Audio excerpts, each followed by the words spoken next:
বিজেপির পাণ্ডেশ্বর মণ্ডল 2 কমিটি অন্ডাল থানা ঘেরাও করা হয়। বিজেপি কর্মীরা অবৈধ কয়লা ও বালি পাচার বন্ধের দাবিতে অন্ডাল থানার সামনে তীব্র বিক্ষোভ প্রদর্শন করেন এবং বিজেপি কর্মীদের ওপর কথিত অত্যাচার বন্ধের দাবি জানান। প্রবল বৃষ্টিপাত সত্ত্বেও বিজেপি জেলা সভাপতি দেবতনু ভট্টাচার্য এবং পাণ্ডবেশ্বর বিধানসভা কেন্দ্রের প্রাক্তন বিধায়ক এবং প্রবীণ বিজেপি নেতা জিতেন্দ্র তিওয়ারির নেতৃত্বে কর্মীরা থানার সামনে অনড় অবস্থান নেন। বিক্ষোভের পর বিজেপি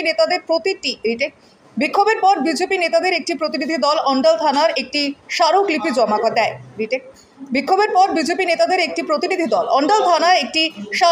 জমা দেয়। এবং অবিলম্বে অবৈধ বালি এবং কয়লা পাচার বন্ধের দাবি জানায়।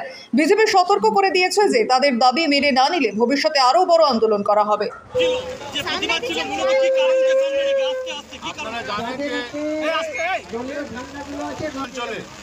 বেআইনিভাবে লোহা চুরি, কয়লা চুরি, বালু চুরি চলছে এবং পুলিশের একাংশে অফিসারদের যারা সৎভাবে চাকরি করতে চায় তাদের ইচ্ছা থাকা সত্ত্বেও তৃণমূল কংগ্রেস জোর করে তাদেরকে দিয়ে এই বেআইনি কাজকর্ম করাচ্ছে। আজ অন্ডাল থানায় আমরা এসেছি, আমাদের জেলা সভাপতির নেতৃত্বে এসেছি। আমাদের পাণ্ডবেশ্বর মণ্ডল 2 এর তরফ থেকে এই বিক্ষোভ কর্মসূচি করা হয়েছে। আমরা বলে গেছি যে বিজেপি এই চোরদের বিরুদ্ধে, বিজেপি এই মাফিয়াদের বিরুদ্ধে, বিজেপি বেআইনি কাজকর্মের বিরুদ্ধে তার প্রমাণ আমরা দিলাম। তৃণমূল কংগ্রেসের যদি সৎ সাহস আছে তারাও ডেপুটেশন দিয়ে বলুক যে হ্যাঁ বেআইনি কয়লা লোহা বালি বন্ধ হওয়া উচিত। সিপিএম পার্টি যারা বিভিন্ন সময় নির্বাচনে প্রতিদ্বন্দ্বিতা করে তারাও ডেপুটেশন দিয়ে বলুক যে লোহা কয়লা বালি ব্যবসা বন্ধ হওয়া উচিত। আর যারা যারা এটা বলবে না ধরে নিতে হবে যে তারা তলে তলে এই মাফিয়াদের কাছ থেকে অর্থ নিচ্ছে।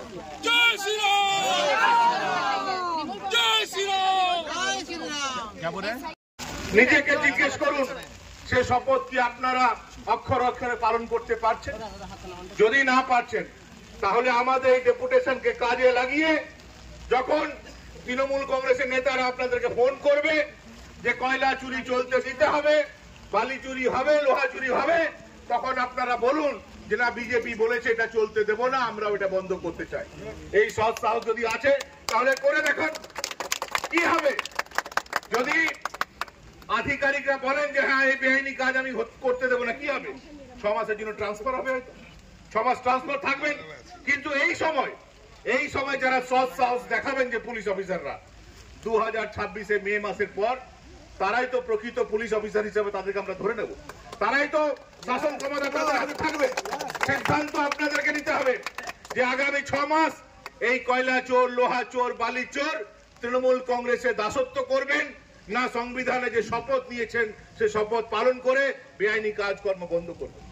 আমরা জানি 200-250 লোক এসছি, আপনাদের 20 পুলিশ অফিসার আগে থেকে দাঁড়িয়ে আছেন, কিন্তু আপনারা তো আশ্বস্ত যে আমাদের যতজন এখানে উপস্থিত আছে যে ভাষায় অনুব্রত মণ্ডল পুলিশে নিয়ে কথা বলে আমাদের কোন কর্মী তো সেভাবে কথা বলবে না।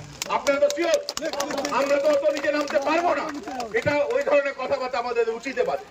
তাহলে আপনাদেরকে সিদ্ধান্ত নিতে হবে যে দেশের সর্ববৃহৎ দল, বিশ্বের সবচেয়ে বড় গণতান্ত্রিক দল, এই দেশের ছাতা যিনি নরেন্দ্র মোদী, তার দল এত সংবেদনশীল, এত সংযত, সবাইকে সম্মান করতে পারে, তাদেরকে যোগ্য মর্যাদা দিয়ে তারা যে কথাগুলো বলছে সেটা সিরিয়াসলি আপনারা গ্রহণ করবেন।